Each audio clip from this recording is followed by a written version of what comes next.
L'eroe della giornata è sicuramente Peppe Gambino, autore di una splendida doppietta, il quale riesce a sbrogliare una gara che si presentava di difficile soluzione, specie nei minuti finali. Il tutto davanti ad un esseneto vuoto per le ben note restrizioni dovute al Covid, dove a sentirsi distintamente erano solamente le urla dei rispettivi mister Di Gaetano e Tortora. Quello visto oggi è stato un Acragas camaleonte che ad un primo tempo arrembante ne ha contrapposto un secondo scialbo. Sugli spalti presente un'attenta presidente Sonia Giordano che ha seguito con interesse ed anche con un po' di sofferenza l'evolversi dei 90 minuti. La squadra di Ciccio Di Gaetano, dopo un inizio promettente, trova subito il vantaggio al 18° con il proprio capitano Gambino. L'azione parte dai piedi del veloce Cerra, il quale riesce a indirizzare al centro dell'area libetana un perfetto assist per la testa vincente di Gambino, che sale in aria alla Ronaldo. Passato in vantaggio, l'Acragas insiste nel tentativo di raggiungere il raddoppio, ma i pali, per ben 2 volte, salvano la porta marsalese su colpo di testa ravvicinato di Biondo. Nel secondo tempo viene fuori convintamente la squadra ospite che, dopo aver colpito a sua volta un palo, trova il pari con Guaiana, lesto in contropiede ad incuniarsi nella retroguardia biancazzurra e a beffare il portiere di casa Compagno. Il pallino del gioco adesso va in mano al Marsala, che in un'altra occasione va vicino al raddoppio sempre con lo stesso Guaiana. Al 71° l'episodio che avrebbe potuto cambiare immediatamente il volto della gara. Un'evidente mano in area ospite obbliga l'arbitro ad assegnare un penalty in favore dell'Acregas. Dagli 11 metri lo specialista Licata però sbaglia, spedendo il pallone al lato della porta difesa dal portiere Di Paola. Tutto sembra destinato ad un salomonico pari, ma all'88° arriva la svolta finale. Gambino scambia veloce con Villa, mira all'angolo scoperto della porta avversaria e regala una preziosa vittoria alla propria squadra. Esplode l'entusiasmo in casa biancazzurra, grande invece la delusione tra gli ospiti che stavano assaporando un possibile e per certi versi meritato pari finale. Adesso l'Acragas è atteso da 2 gare esterne consecutive. Mercoledì prossimo si recupera con il Casteltermini, mentre domenica 11 ottobre con il Monreale. In 4 giorni si conosceranno le vere velleità della squadra biancazzurra. Ed ora le interviste da dentro gli spogliatoi.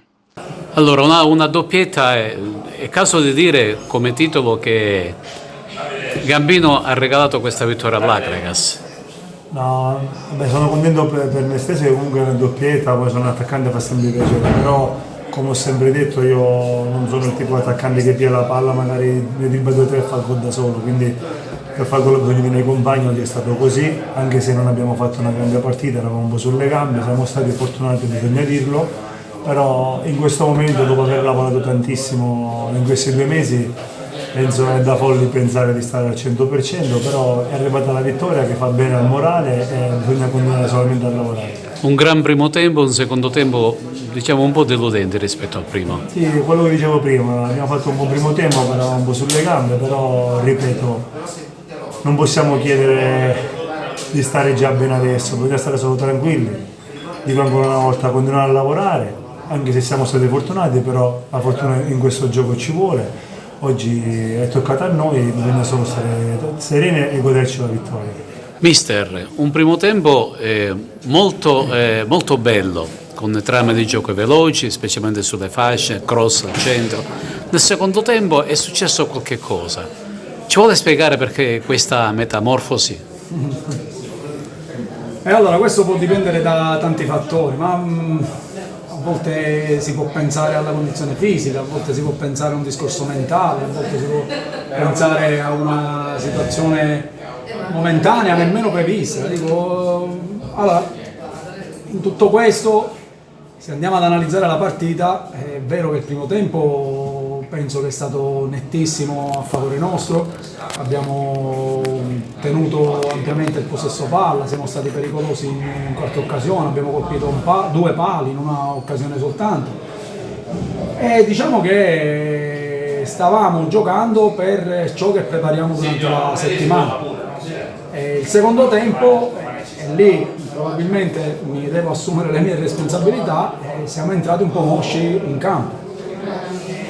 La spiegazione penso sia semplicemente quella, che magari visto il primo tempo si pensava che il secondo tempo sarebbe stato completamente liscio e tranquillo, ma non è così, perché di fronte avevi una squadra che comunque sia correva tanto, era messa bene in campo, quindi non dovevamo avere questo atteggiamento e qui obiettivamente faccio mea colpa e ne parlerò con la squadra. Però ripeto, se vogliamo proprio analizzare dal punto di vista tecnico e tattico la partita, anche il secondo tempo, pur avendo avuto questo atteggiamento, direi che a parte il gol non abbiamo subito tutti questi tiri in porta da parte del Marsala.